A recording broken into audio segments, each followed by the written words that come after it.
Hello students, तो जब से आप लोगों के न्यूज़पेपर में 80,000 वैकेंसीज की बात हुई है तब से ये कयास लगाए जा रहे हैं कि ग्रुप डी के अंदर सिर्फ और सिर्फ 20 से 25,000 वैकेंसीज देखने को मिलेंगी। और ये वैकेंसी कब आने वाली है इसके बारे में पूरी तरीके से हम बात करने वाले हैं। बहुत ही ज्यादा ये इंपॉर्टेंट न्यूज है। और क्या सिर्फ इस बार 20, 25 या 26,000 पदों पर ही वैकेंसीज होने वाली हैं, इस तरीके से आप लोग देख सकते हैं। अभी आप लोगों ने देखा होगा एक न्यूज़पेपर था जिसके बारे में ये बताया गया कि आप लोगों की जो टोटल वैकेंसीज हैं वो कितनी है, 80,000 है। और 80,000 वैकेंसीज के अंदर आरआरबी एएलपी की 18,799 पोस्ट निकल चुकी हैं। आरआरबी पैरामेडिकल की 1,376 पोस्ट निकल चुकी है। आरआरबी टेक्नीशियन की 14,298 पोस्ट निकल चुकी हैं। जेई की 8,000 के आसपास, और एनटीपीसी ग्रेजुएट लेवल की 8,000 और एनटीपीसी अंडर ग्रेजुएट लेवल की 3,000। इन सबका टोटल करते हैं तो 53,982 आ रहा है। और न्यूज़पेपर में तो बोला गया है 61,000 पदों पर भर्ती प्रक्रिया चल रही है जो दिसंबर तक हो जाएगी। तो पूरी तरीके से आप न्यूज़पेपर पे डिपेंड मत रहिए। न्यूज़पेपर में बहुत सारी चीजें, उनका कोई तुक ही नहीं था जिस तरीके की बातें लिखी गई थी। क्या आप बताइए कौन सी वैकेंसी ऐसी है जो आप लोगों को लग रहा है कि दिसंबर 2024 तक कंप्लीट हो जाएगी। तो पूरी तरीके से न्यूज़पेपर पे नहीं रहना है। लेकिन अब इन वैकेंसीज को घटाएं तो 26,000 पोस्ट आती हैं। तो क्या ये सारी की सारी 26,000 पोस्ट ग्रुप डी के अंदर मान ली जाए? तो ऐसा भी नहीं है, क्योंकि अभी आरपीएफ भी है। और इसके अलावा अभी एक वैकेंसी और आनी है, मिनिस्ट्रियल एंड आइसोलेटेड कैटेगरी की पोस्ट, जो आप लोगों को ग्रुप डी के साथ ही दे रखा है। पहला नोटिफिकेशन ग्रुप डी का मिलने वाला है। तो सबसे मोस्ट इंपोर्टेंट सवाल पे हम लोग बात करते हैं, उसके बाद आप लोगों को सारी की सारी चीजें हम लोग समझाएंगे। एक तो सबसे पहले आप इस मुद्दे को समझ लीजिए, बहुत ही ज्यादा इंपॉर्टेंट चीज है। डेट है 25 सितंबर, और ये सिर्फ एनटीपीसी के लिए नहीं है। अगर एनटीपीसी की वैकेंसीज में इंक्रीज देखने को मिलता है तो निश्चित तौर से नोटिफिकेशन से पहले ही उन लोगों के बात चली जाएगी कि अगर 20,000 वैकेंसीज ग्रुप डी के अंदर निकली तो कितनी बड़ी दिक्कत हो सकती है। इसलिए ग्रुप डी की वैकेंसीज भी बढ़ चढ़ के आ सकती हैं अगर आप लोगों ने इस चीज को अच्छे से किया तो। कोई भी गाली गलौज, गलत लैंग्वेज का यूज मत करना। बाकी अच्छे से 25 तारीख को आप अपनी बात रख सकते हैं। आरआरबी एनटीपीसी वैकेंसी इंक्रीज को लेके बहुत सारे टीचर्स इस चीज को सपोर्ट कर रहे हैं। उन्हीं लोगों की वजह से हम लोग भी आपसे कह रहे हैं कि भैया सुबह 11 बजे आप लोग जरूर से जरूर इस कैंपेन में अपना सपोर्ट दिखाइए। अब आ जाते हैं अपने मेन मुद्दे पे, जिस पे हम लोग बात कर रहे हैं कि भैया वैकेंसीज का क्या होने वाला है। तो देखिए, मुझे कहीं से कहीं तक ये बात नहीं लग रही है, क्योंकि उसके न्यूज़पेपर के बेस पे, न्यूज़पेपरों की अगर माने तो उससे पहले भी आप लोगों ने देखा होगा कि कभी 2 लाख वैकेंसीज की बात करते हैं, कभी 1,40,000 वैकेंसीज की बात करते हैं, कभी 1 लाख पद खाली बताते हैं। तो न्यूज़पेपर का कोई ऑथेंटिसिटी नहीं कही जा सकती है। रेलवे के अंदर ही जो चीज़ें चल रही हैं उसी से एक अंदाजा लगेगा। लेकिन ये बात पक्का है कि अगर अगले साल वैकेंसी देने के बारे में ये लोग सोच रहे हैं, या इनके मन में कोई भी जरा सी भी बात है, क्योंकि इधर तो एएलपी वाला तो फंडा बहुत ज़्यादा लफड़ा पड़ जाता है, क्योंकि जो भी एक्सीडेंट होता है, बाकी चीज़ें होती हैं, तो आप लोगों को पता है वो सीधा सीधा आता है कि लोको पायलट और संरक्षक श्रेणी के पद कम नहीं होने चाहिए, इसलिए उनकी वैकेंसीज उतनी देखने को मिल गई हैं। टेक्नीशियन की भी बढ़ गई है। तो आप लोगों को किसी भी हालत में अपनी तैयारी कमजोर नहीं पड़ने देनी चाहिए, क्योंकि वैकेंसी का जो नोटिफिकेशन है अगर कम भी आता है तो निश्चित तौर से आप लोगों की वैकेंसीज बाद में इंक्रीज होती हुई दिखेंगी। तो गाइज, अगर मैं बात करूं इस टाइम पे, तो ये आप लोग देख रहे होंगे एएलपी आया, फिर उसकी भी बढ़ गई, टेक्नीशियन आया, उसकी भी बढ़ गई, अब एनटीपीसी आया है, इसकी भी आप लोग देखेंगे कि इसकी भी वैकेंसीज बढ़ती हुई दिखेंगी। अब बात करते हैं, अक्टूबर से दिसंबर तक लेवल 1 की डेट बताई गई है और मिनिस्ट्रियल आइसोलेटेड कैटेगरी की डेट बताई गई है। तो इसके जो चांसेस हैं वो अक्टूबर के अंदर आप लोगों को एक शॉर्ट नोटिस मिल जाएगा, जैसे कि एनटीपीसी वगैरह के 1 महीने पहले ही नोटिस मिल चुके थे। ठीक इसी तरीके से आप लोगों को एक शॉर्ट नोटिस देखने को मिल जाएगा कि भैया हम कितनी वैकेंसीज निकाल रहे हैं। और वैकेंसीज जो है वो 10th और आईटीआई दोनों के लिए होंगी, लेकिन 10th प्लस आईटीआई जिनके पास है वो ज्यादातर पोस्ट के लिए एलिजिबल होंगे।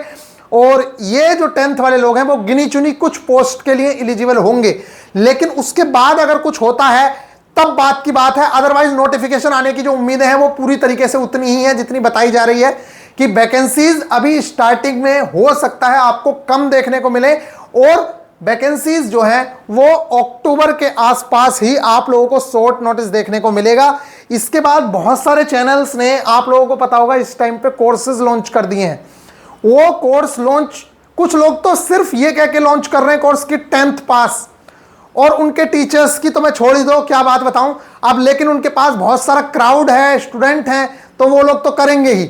और आप लोगों में से उस चीज के बारे में नॉलेज भी नहीं है कि क्या चीज सही है क्या गलत है। अब मैं छोड़ो क्या बोलूं, वहां पे हिस्ट्री भी पढ़ाई जानी है, ज्योग्राफी पढ़ाई जानी है और पॉलिटी भी पढ़ाई जानी है, दुनिया के सारे सब्जेक्ट पढ़ाए जाने हैं ग्रुप डी के लिए। तो आप समझ सकते हैं कि क्या चीजें आगे देखने को मिल सकती हैं। दूसरी चीज, 10th बेस बता के एडमिशंस लिए जा रहे हैं और बहुत जगह पे ये बता के एडमिशंस लिए जा रहे हैं कि भैया वैकेंसीज जो है वो ठीक ठाक रहेंगी।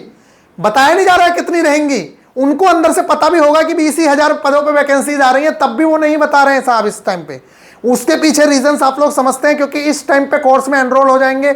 नहीं तो जब इतने दिन रुके हैं तो और 10-15 दिन रुकने में क्या जाता है, जब शॉर्ट नोटिस आ जाएगा उसके बाद सारी चीजें स्टार्ट हो जानी चाहिए।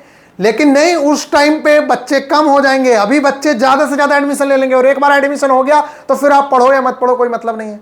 तो थोड़ा सोच समझ के चीजें चलें। जो ITI वाले स्टूडेंट हैं वो तो निश्चित तौर से पढ़ाई स्टार्ट कर सकते हैं, कोई दिक्कत नहीं है, हम लोग भी स्टार्ट करने वाले हैं पढ़ाई। लेकिन जो 10th वाले स्टूडेंट हैं उनको थोड़ा सा डाउट है इस चीज को लेके। तो गाइज एक बार थोड़ा सा शॉर्ट नोटिस आने दो, कितनी वैकेंसीज हैं, उस वैकेंसी की क्वालिफिकेशन क्या है, इन सारी चीजों पे देखने दीजिए। फिलहाल तो मेरा आप लोगों से कहना यही है कि भाई आप लोग निश्चित तौर से तैयार रहें। ये वाली ग्रुप डी और टेक्नीशियन की टारगेट क्लासेस भी पूरी तरीके से रेडी हैं। मैं भी इन क्लासेस को स्टार्ट कर सकता हूं, लेकिन मैं सोच रहा हूं किसी भी तरीके से कि बस एक बार छोटी सी झलक दिख जाए कि भाई कितनी वैकेंसीज आ रही हैं, क्या हो रहा है, और फिर उसी तरीके से हम लोगों को आगे चलना होगा कि किस तरीके की चीजें लेके चलनी है। लेकिन फिर भी मैं बार बार आप लोगों से एक बात जरूर कहूंगा कि आप इस चीज का ध्यान रखें, वैकेंसीज भले ही कम पदों पर आएंगी लेकिन उन वैकेंसीज के बढ़ने के चांसेस बहुत ज्यादा रहते हैं। नोटिफिकेशन ITI पर ही आना है, 10th प्लस ITI पे इसकी ज्यादा पॉसिबिलिटी है। फिर भी अगर 10th बेस पे आता है तो और अच्छी बात है आप लोगों के लिए, लेकिन नोटिफिकेशन 10th प्लस ITI पे आएगा, उसके बाद अगर कुछ चेंजेस होते हैं तो वो बात की बात है। फिलहाल इन चीजों का ध्यान रखें, अगले महीने कुछ ना कुछ इंफॉर्मेशन आप लोगों को देखने को मिल सकती है। तो ग्रुप डी एंड टारगेट की क्लासेस आप लोग बता दीजिए। देखिए अब आप लोग कह रहे हैं भैया स्टार्ट नहीं कर रहे हो, स्टार्ट नहीं कर रहे हो, स्टार्ट तो हम कर दें, लेकिन फिर प्रॉब्लम आप लोगों को ही है कि बीच में फिर बहुत सारे स्टूडेंट घुसते हैं आके, फिर आप लोगों को डिस्टर्ब होता है। देखिए जिन लोगों ने अभी ये बैचेस स्टार्ट किए हैं, मैं आप लोगों को कह रहा हूं जिस दिन नोटिफिकेशन आएगा ना उस दिन इन लोगों के दोबारा से बैच स्टार्ट होंगे और फिर जो पहला वाला बैच है उस पर उतनी ज्यादा अच्छे से ध्यान नहीं दिया जाएगा। ये देख लीजिएगा आप लोग, ऐसा बहुत सारे स्टूडेंट बताते हैं कि भैया हमारा बैच कोर्स से पहले शुरू हो गया था जब वैकेंसी नहीं आई थी और उसको अब ध्यान नहीं दिया जाता है। अब सेकंड बैच जो उसके बाद, क्योंकि उसमें ज्यादा बच्चे हैं तो उस पर ज्यादा ध्यान दिया जा रहा है। इस तरीके की चीजों से बच के रहना है। बाकी टेक्स्ट बुक पे टेस्ट लगाते रहिए, फ्री ऑफ कॉस्ट टेस्ट भी बहुत सारे अवेलेबल है, आप फ्री ऑफ कॉस्ट टेस्ट भी लगा सकते हैं। और अगर मन है लेने का तो GSP 10 यूज करके या कोई भी कोड यूज करके आप ले सकते हैं। इस टाइम पे ये 608 रुपए का है, जिससे 13% की छूट मिलेगी, तो और कम का हो जाएगा। तो निश्चित तौर से आप लोग इसका फायदा उठा सकते हैं। अगर आपके पास पैसे भी नहीं है तब भी मैं कहता हूं कि टेक्स्ट बुक एप्लीकेशन जरूर से जरूर रखिए, क्योंकि फ्री ऑफ कॉस्ट बहुत सारे टेस्ट इनके पास रहते हैं जिन्हें आप लगा के अपनी तैयारी को देख सकते हैं कि क्या लेवल है क्या नहीं है। हर हफ्ते फ्री ऑफ कॉस्ट टेस्ट का भी अगर फायदा उठाएंगे तब भी आप लोगों को बहुत बेनिफिट होने वाला है। तो आई होप कि आप लोगों को ये बात समझ आई है। बाकी जिस तरीके से ग्रुप डी में बहुत बेहतरीन तरीके से तैयारी कराई थी उससे कई गुना ज्यादा अच्छे से इस बार तैयारी के लिए हम लोग रेडी हैं। बस आप लोग बताइएगा कि करना क्या है। देखिए कुछ स्टूडेंट तो रेडी है, मैं भी कह रहा हूं, जिनको निश्चित है कि भैया मुझे तो करना ही है, उनकी तो रेडी है, लेकिन बाकी स्टूडेंट जो है वो रेडी नहीं है। तो फिर वही चीज हो जाती है, हमारे साथ हो या कोई भी हो, कि जब स्टार्टिंग में मान लेते हैं कि 200 स्टूडेंट जुड़ गए, फिर ये 200 स्टूडेंट कहेंगे कि अब भैया हमारे तो 6 टारगेट हो गए, इनको कंप्लीट कराओ, और बाकी के स्टूडेंट बाद में जुड़ेंगे, तो फिर दिक्कत हो जाती है। तो गाइज मिलेंगे नेक्स्ट वीडियो में, ख्याल रखिएगा 100% टारगेट क्लासेस स्टार्ट होनी है, इस चीज से आप निश्चिंत रहिए। बेहतरीन तरीके से सिलेबस निपटाएंगे, ये हमारी रेस्पॉन्सिबिलिटी है। मिलेंगे नेक्स्ट वीडियो में, ख्याल रखिएगा, टेक केयर।